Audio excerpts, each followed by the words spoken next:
Ju përshëndes të gjithëve nga edicioni mesditës këtu në Top Channel. Gjatë 24 orëve të fundit, 2 qytetarë nuk e kanë fituar dot betejën me sëmundjen e COVID-19. 2 humbje të jetës cilësohen si të papritura nga Ministria e Shëndetësisë. Viktimat janë një 76 vjeçar nga Tirana, i cili sapo ishte përmirësuar, dhe një 54 vjeçar në gjendje të rëndë me insuficiencë renale, që të dy ndruan jetë në urgjencën e spitalit, ndërkohë që janë regjistruar 77 raste të reja në gjithë vendin. Lidhemi me gazetaren ton Alma Demiraj. Alma, përshëndetje. Ku janë të shpërndara rastet e reja sot? Përshëndetje Genta, pra 77 raste të reja pozitiv me COVID-19 janë shpërndarë në disa qytete, 28 në Tiranë, 13 në Shkodër, nga 5 ka Korça dhe Durrësi, dhe më pas janë 12 qytete të tjera të cilët kanë nga 2 apo 3 raste të prekur me COVID-19. Por mund të them që kryesisht virusi është përqendruar në Tiranë, Shkodër, Krujë, Durrës, pasi qytetet e tjera kanë më pak raste të infektuara. Gjithsesi është rritur mundësia për të rënë në kontakt me COVID-19 për shkak se janë 920 persona aktualisht që janë duke e kaluar COVID-19. Kështu që është rritur mundësia për të prekur edhe ato persona që deri më tani nuk janë prekur, nëse nuk do të respektojmë masat që na janë thënë. Gjenda, duhet të bëhemi të ndërgjegjshëm. Askush nuk do të na vi tashmë të na vendosi maskën apo të na thotë ruani distancën. Këto janë thënë tashmë. Është i vetmi mjet që na mban larg COVID-19-s. Dhe po kështu është e frikshme rritja e numrit të rasteve që po trajtohen në shërbimin infektiv. Nuk ka qenë ky shërbim asnjëherë me këtë kapacitet, pra që ka aktualisht janë 87 persona që po marrin trajtim mjekësor në spitalin infektiv. Madje janë 15 në terapi intensive, që do të thotë janë në një gjendje më të rëndë shëndetësore, dhe 2 prej tyre janë me frymarrje të drejtuar. Po kështu ju e thatë, pra kemi patur edhe 2 humbje jete, një 76 vjeçar, i cili prej 2 javësh ishte duke u trajtuar në këtë shërbim, madje ai kishte përmirësim fal trajtimit që po i bënin mjekët, por pa pritur ai ka psuar tromboemboli pulmonare, pra mpiksje të gjakut në mushkëri, ka bërë që ai ta humbte betejën me COVID-19. Po kështu 54 vjeçari që ishte me insuficiencë renale nuk arriti ta fitojë këtë betejë, duke çuar në 51 numrin e jetëve të humbura për shkak të COVID-19-s në vendin tonë. Por ndjekim deklaratën zyrtare bërë sot nga Ministria e Shëndetësisë. Gjatë 24 orëve të fundit, për fat keq, kanë humbur jetën 2 qytetarë, pavarësisht përpjekjeve maksimale të personelit shëndetësor dhe trajtimit ndaj tyre. 2 humbje të jetës kanë qenë të papritura. Një 76 vjeçar nga Tirana me disa sëmundje bashkëshoqëruese, pas ishte përmirësuar pas 15 ditëve të trajtimit, ka psuar tromboemboli pulmonare. Dhe një 54 vjeçar në gjendje të rëndë me insuficiencë renale ka ndëruar jetë në urgjencën e spitalit infektiv. Ministria e Shëndetësisë dhe Mbrojtjes Sociale shpreh ngushëllimet ndaj të afërmëve të ndjerëve. Situata paraqitet serioze në spitalin infektiv. Aktualisht kemi 87 të shtruar, 15 janë në terapi intensive dhe 2 raste janë të intubuar. Lajmi i mirë është se në 24 orët e fundit, 48 qytetarë janë shëruar dhe në totalin e të shëruarve që nga fillimi i epidemisë kemi 1298 qytetarë. Ndërkohë, kanë vijuar testimet virologjike në laboratorin e virologjisë në Institutin e Shëndetit Publik dhe gjatë 24 orëve të fundit janë kryer 402 testime për raste të dyshuar COVID-19 dhe prej cilëve kanë rezultuar pozitiv 77 raste. Shpërndarja gjeografike e rasteve të konfirmuara përkatësisht është në Tiranë 28 raste, në Shkodër 13, Durrësi dhe Korça nga 5 raste, 4 raste Delvina dhe Berati, 3 raste në Fier, Kurbin dhe Puk, 2 raste në Elbasan dhe Kamës dhe nga një rast përkatësisht Krujë, Tropoj, Librazh, Gjirokastër dhe Sarand. Ministria e Shëndetësisë dhe Mbrojtjes Sociale i drejtohet çdo sipërmarrje turistike dhe të gjithë pushuesit të zbatojnë protokollin e masave anti-Covid për gjatë gjithë sezonit turistik. Ky ishte pra përditësimi i bërë nga Ministria e Shëndetësisë. Ndërkaq 5 prej këtyre rasteve janë në Korçë, ku është infektuar edhe një punonjës bashkie. Ne do të lidhemi tani me kolegen ton Dhoriela Çule. Përshëndetje Dhoriela, së pari çfarë dihet për këto raste dhe është izoluar bashkia e Korçës, siç ndodhi në Durrës? Përshëndetje, janë 5 rastet të cilët janë familjar të një të moshuare e cila u konfirmua pozitive në COVID-19 një ditë më parë. Tash më duket se antarët e familjes së saj kanë rezultuar, 5 antarë të familjes kanë rezultuar pozitiv. Njëri prej tyre është punonjës i drejtorisë urbanistikës në Bashkinë e Korçës, shkak ka sjellë që kjo drejtori të izolohet e gjitha dhe të mbyllet, ndërsa në varësi të ndjekjes epidemisë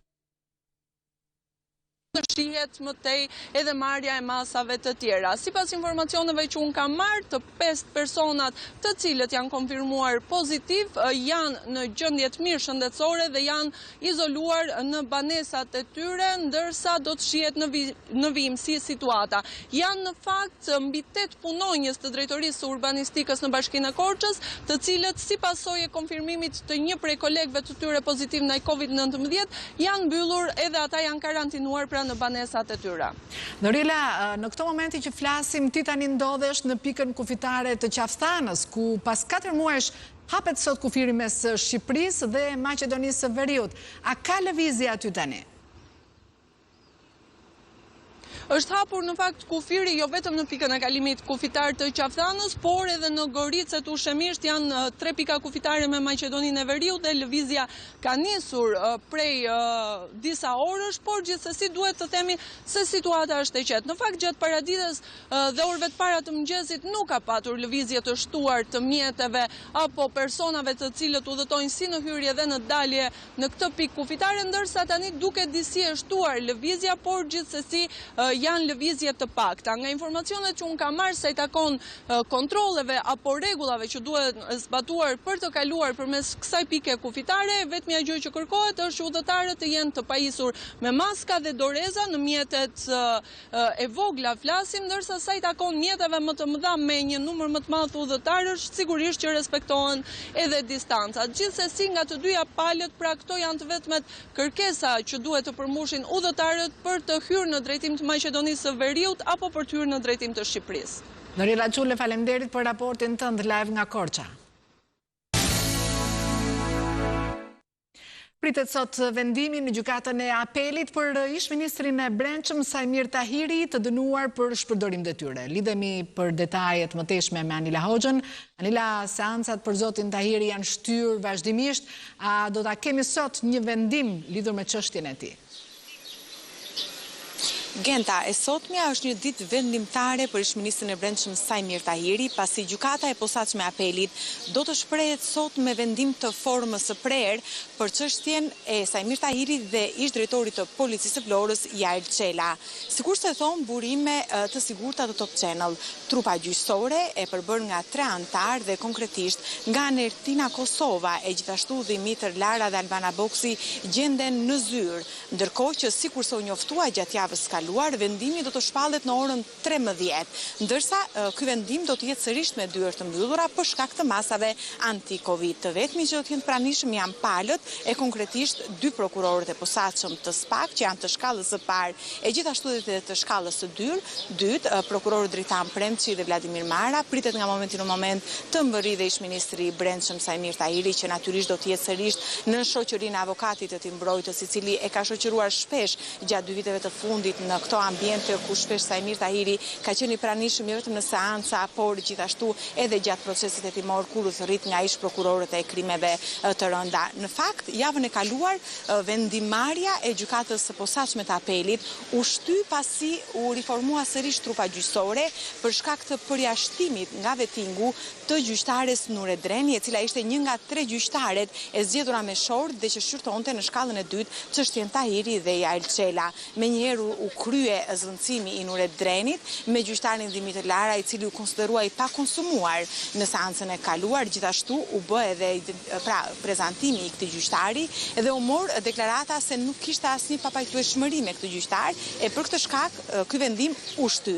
Menjëherë mbas këtij vendimi, ndërkohë ky vendim konsiderohet i formës së prerë. Nuk dihet ende se si do të jetë ky vendim, pavarësisht mund të ketë disa aludime dhe spekullime se si mund të jetë ky vendim. Megjithatë, Sajmir Tahiri u kujtoj këtu Genta se është shpallur fajtor nga shkalla e parë për shpërdorim detyre, ai u dënua nga shkalla e parë me 5 vite burgim që u konvertua në 3.5 vite shërbim prove, ndërsa u shpall fajtor edhe ish drejtori i policisë së Vlorës Jael Qela për të njëjtën vepër, ndërsa prokuroria e posaçme insistoi në shkallën e dytë dhe kërkoi shpalljen fajtor të ish-ministrit të Brendshëm dhe ish-drejtorit të policisë së Vlorës për 2 vepra të tjera penale dhe kërkoi gjithashtu dënimin e tyre me 12 vite burgim. Vetë Sajmir Tahiri kujtoi këtu se ka këmbgulur që është i pafajshëm, ai madje ka sjell një sër alibishe, një sër versionesh të bazuara sipas tij në fakte, megjithatë fjala e fundit do të jetë sot në orën 13 nga gjykata e apelit.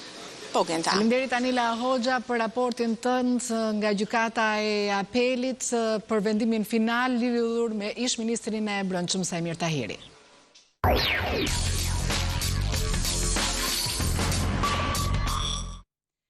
Presidenti Hashim Thaçi nuk u kthye dot dje në Kosovë nga Austria, ku ju desht ndërpriste udhëtimin për në Shtetet e Bashkuara, pasi prokuroria speciale publikoi aktakuzën ndaj tij.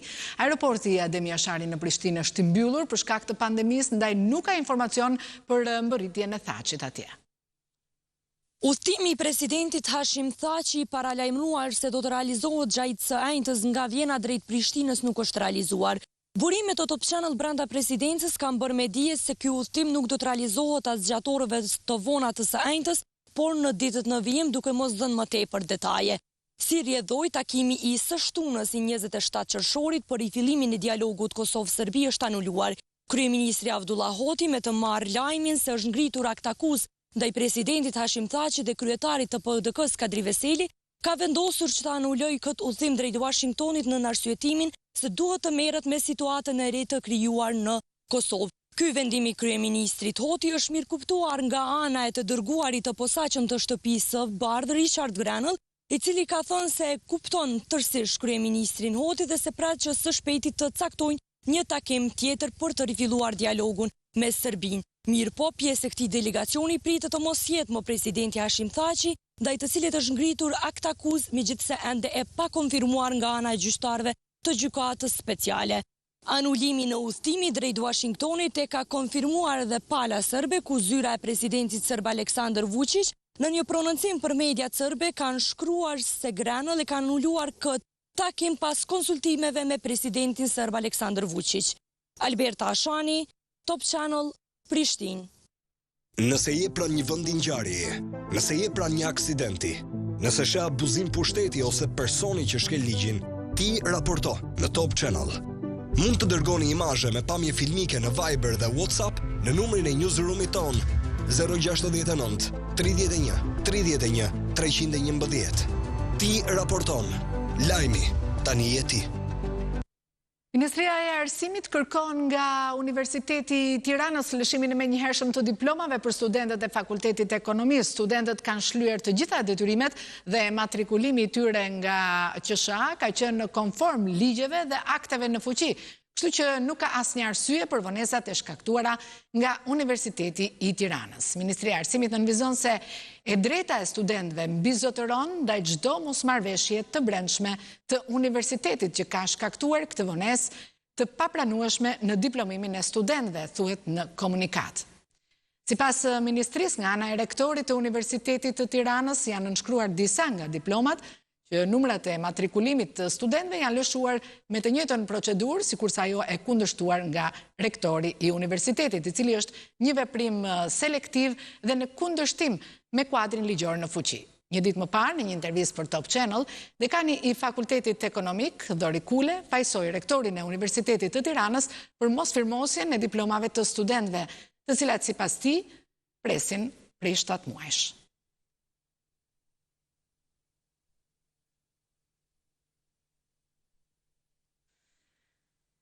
Pronarët e bizneseve në Zvërnec kundërshtojnë një aksion të paralajmëruar të Inspektoratit të Mbrojtjes së Territorit për të shëmbur ndërtesat e tyre. Përfaqësuesit e rreth 40 bizneseve në Zvërnec, kryesisht bare dhe restorante në plazhe, protestuan përpara Bashkisë së Vlorës pas urdhrit të IKMT-s për të shëmbur ndërtesat ku ata ushtrojnë aktivitetin e tyre. Ata janë lajmëruar që deri të hënën kanë afat për të çmontuar pajisjet dhe për të hequr orendit. Përfaqësuesit e bizneseve shprehen se nëse nuk gjejnë zgjidhje ditën e hënë do të kundërshtojnë forcat e IKMT-s për shembjen e objekteve të tyre. Ata theksojnë se shembjet në fillim sezoni janë tendencioze nga ana e shtetit për të dëmtuar biznesin. Ne si përmarrësit e plazhit të Nartës, Zvërnec, mendojmë se jemi të rregullt.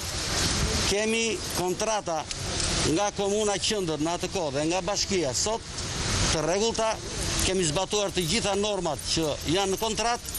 Jemi tatim pagues të rregullt dhe vjen një ditë e bukur si sot dhe na thon nesër do të prishen. Kjo gjë nuk mund të ndodhë. Kanë thënë na e hëna dhe tutje duhet të largoheni që të merrni materiale dhe të largoheni. Në të kundërt, shteti do t'i prishi dhe do t'u gjobis. Ka mendimin që kryetari i bashkisë është një qytetar vlonjat që duhet të jap kontributin e tij dhe zgjidhjen e tij në këtë situatë kaq të vështirë për gjithë bizneset në zonën e Zvërnesit. Tani jemi detyruar të përballemi me i nukun ose me thënë ndryshe me instancat shtetërore, të cilët vinë një ditë të bukur dhe na thonë duhet të largoni deri në fund të javës. Pa asnjë lloj konstatimi, pa asnjë lloj vendim prishje. Kërkojmë të paktën të kemi një letër zyrtare.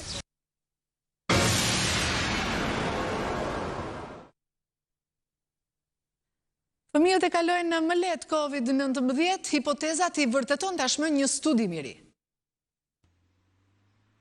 Ishte amendësuar me kohë, por tani është vërtetuar plotësisht. Një studim I fëmijëve europian me COVID-19 tregon se vdekjet mes të mitërve janë jashtëzakonisht të rralla. Vetëm 4 nga 582 fëmijë kanë vdekur, 2 prej të cilëve kanë pasur sëmundje shoqëruese. Simptomat e fëmijët janë përgjithsisht të buta, ndërsa disa nuk kanë fare. Sipas studimit, rreth 1 në 10 fëmijë ka pasur nevojë për kujdes intensiv. Hulumtuesit të udhëhequr nga një ekip I spitalit të fëmijëve në Londër, Great Ormond Street, kanë analizuar gjendjen e 582 fëmijëve të moshës 3 deri në 18 vjeç në 25 vendet e Europës. Ata të gjithë ishin prekur me COVID-19 gjatë pikut fillestar të pandemisë në muajin prill. 1/4 e tyre kanë pasur sëmundje shoqëruese. Fëmijët e studiuar kanë pasur zakonisht temperaturë, 65% e tyre, infeksion të traktit të sipërm respirator, 54% e tyre, pneumoni 25% dhe simptoma gastrointestinale 22%. Disa nga fëmijët, rreth 16% e tyre, janë testuar për shkak të kontaktit të ngushtë me një rast të njohur dhe nuk kanë pasur fare simptoma. Gjatë izolimit pandemisë në SBA, autoritetet u dhanë ndihmë amerikanëve të papunë, por tani rezulton se u kanë shpërndar paraj dhe 1 milion qytetarëve që nuk jetojnë më. Zyra e përgjegjësisë së qeverisë, një agjenci mbikëqyrëse e pavarur e Kongresit, raportoi së fundmi se mbi 1 milion amerikanë të ndjerë u janë dërguar gjithsej 1.4 miliard dollar muajt e fundit në përpjekjet e administratës për të nxitur fillimin e ekonomisë gjatë periudhës më të keqe të pandemisë. Më shumë se 160 milion pagesa që kapin shumën e 269 miliard dollar u shpërndan për shumicën e amerikanëve. Në përgjithësi, rreth 90% e amerikanëve morën pagesat e para, përfshirë 500 dollar për çdo fëmijë. Raporti GAO thotë se lista e përfituesve ishte bazuar në emrat e regjistruar në deklaratat federale të taksave në vitet 2018 ose 2019, por qeveria dështoi të llogariste njerëzit që kishin vdekur më pas. GAO tha që për të përmbushur mandatin e Kongresit për të ofruar pagesa sa më të shpejta dhe ishte e mundur, Departamenti I Thesarit dhe Shërbimi I të Ardhurave të Brendshme dërguan 3 grupet e para të pagesave pa kontrolluar të dhënat e vdekjeve në administratën e sigurimeve shoqërore. Të mbijetuarit e të ndjerëve që morën pagesat të qeverisë, fillimisht menduan se mund të mbanin pagesat, por Agjencia e Mbledhjes së Taksave vendosi në maj që paratë të ktheheshin. Megjithatë, GAO tha në raportin e saj se aktualisht nuk ka një plan për të njoftuar marsit e palishëm. Gati 1.1 milion të afërm të njerëzve të vdekur që nga 30 prilli, se si t'i kthejnë pagesat. Kryeministria daneze nuk po martohet dot sepse nuk po gjen kohë, së pari nga Covid dhe tani nga mbledhja e BE-s, ajo e ka lënë në pritje bashkëshortin e ardhshëm duke shtyr 4 herë datën e dasmës. Kryeministria e Danimarkës Mette Frederiksen mendoi se ajo më në fund e kishte ndarë datën e dasmës, por ju desh ta shtynte për të tretën herë tashmë për shkak të një takimi të Bashkimit Evropian. Shumë martesa janë shtyr prej pandemisë së COVID-19 dhe prej kësaj nuk janë imun as liderët botror, po pres vërtet me padurim të lidhkuror me këtë njerëz të mrekullueshëm, shkroi Frederiksen në një postim në Facebook, në krah të fotos ku shihet së bashku me të fejuarin e saj, Bo Tengberg. Po duket se nuk mund të jetë kaq e lehtë sepse tani është thirrur një mbledhje e Këshillit në Bruksel, pikërisht në atë shtunë korriku, kur ne kishim planifikuar të martoheshim. Por unë duhet të bëj punën time dhe të kujdesem për interesat e Danimarkës, pra ne duhet të ndryshojmë planet përsëri, shtoi ajo. takimi i jashtëzakonshëm i Këshillit Evropian më 17 dhe 18 korrik, i cili do të mbahet në Bruksel në praninë të 27 krerëve të vendeve anëtare, u vendos javën e kaluar në një bashkëbisedim virtual. Do të jetë samiti i parë ku liderët do të jenë fizikisht të pranishëm që prej vendosjes së masave bllokuese nga koronavirusi muaj më parë. Gjatë takimit, drejtuesit janë vendosur të diskutojnë një plan të rimëkëmbjes në përgjigje të krizës së Covid-19 dhe një buxhet të ri të Bashkimit Evropian. Bashkimi Evropian nuk e mbështet thirrjen e Shteteve të Bashkuara të Amerikës për të hapur një luftë tregtare kundër Kinës.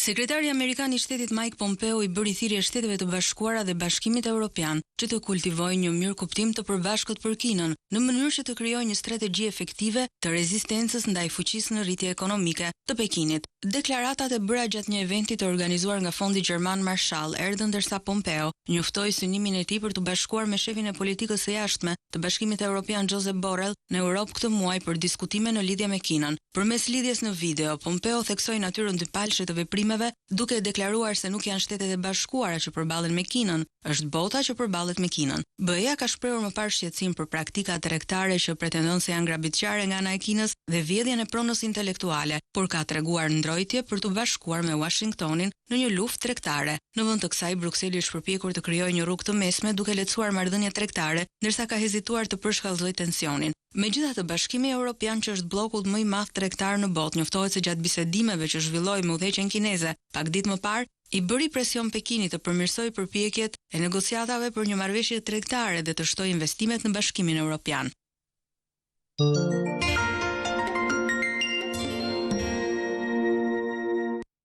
Publicisti Frog Qupi prezantoi librin e tij më të ri, Po vjen Trump, një vështrim për presidentin amerikan dhe trashëgimin që ai pritet t'i lërë botës edhe kur të mos jetë më në shtëpinë e bardhë.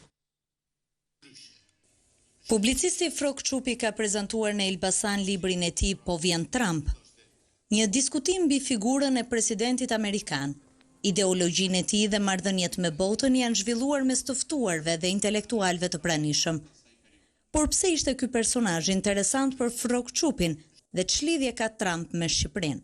Me shqiptarët e lidh është misia e përjetshme, dashuria e shqiptarëve, shpresa e shqiptarëve për Amerikën. Duket se i pari libër shqiptar për presidentin amerikan ka zgjuar interesin edhe të ambasadores amerikane në Shqipëri, Yuri Kim, e cila ka pritur në një takim Frog Qupin. Është interesante ai si figurë. Është mund të se shiko ka figura shumë të mira, po s'të ngjallin gjë për të shkruar. Ai është interesant sepse është njeriu i papriturave, është njeriu i gabimeve, është njeriu i korrigjimeve të mëdha, është njeriu i sfidave. Në fundit unë kam parë atë si një hamall të, edhe e shoh, si një hamall të halleve të njerëzve të shteteve. Trump nuk është zoti, ishte fragmenti që tërhoqi fort vëmendjen e publikut, i cili mes rreshtave përpiqej të kuptonte qëndrimin e autorit ndaj presidentit të Amerikës. Trump nuk është zoti. Edhe vetë amerikanët e dini që as Trumpi nuk është zoti. Le të ecim, ta çojmë më përpara vendin që dashurojmë, duke kërkuar prej tij bekimin dhe ndihmën, por duke ditur se në këtë tokë punët e Zotit duhet të bëhen punët tona të vërteta. Teksa prezantoi librin e tij, Frog Qupi vuri në dukje se ideologjia e Trump tashmë ka hyrë mes njerëzimit në shumë vende të botës dhe nuk do të mund të çrënjoset edhe në rast të largimit të presidentit amerikan nga posti.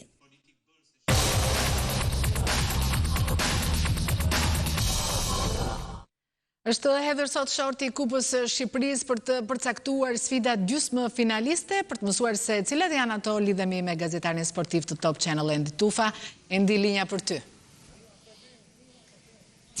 Shëndetje Genda, atëherë, siç e përmendët edhe ju, është hedhur shorti i edicionit të 68 të Kupës së Shqipërisë, faza gjysmëfinale ku fituesit e kupës apo skuadra që mban trofeun Kuksi do të përballet me skuadrën e Teutës në këtë ndeshje gjysmëfinale, ndërkohë që Tirana, skuadra e cila aspiron për të shpallur kampion në këtë edicion të kampionatit të Shqipërisë, do të përballet me skuadrën e Bylisit. Në pamje të parë duket si një short deri diku i lehtë për skuadrën e Tiranës, por që gjithsesi Bylisi ka të vetmin objektiv në këtë sezon Kupat e Europës dhe rrugën më të shkurtër për të Kupat e Europës ka padyshim Kupën e Shqipërisë, duke qenë se janë vetëm 3 ndeshje për të zhvilluar nga ana tjetër dhe Kuksi ka po të njëjtën gjë, pra objektivin e vetëm tashmë ndoshta dhe më të arritshëm Kupën e Shqipërisë. Për këtë arsye do të bëj maksimumin për të përballur me Teutën dhe për ta kaluar atë dhe për të arritur në ndeshjen finale. Kujtojmë se ndeshjet e Kupës së Shqipërisë do të luhen me një sistem vajtje-ardhje, pra do të jenë 2 ndeshje të cilat do të përcaktojnë dhe skuadrën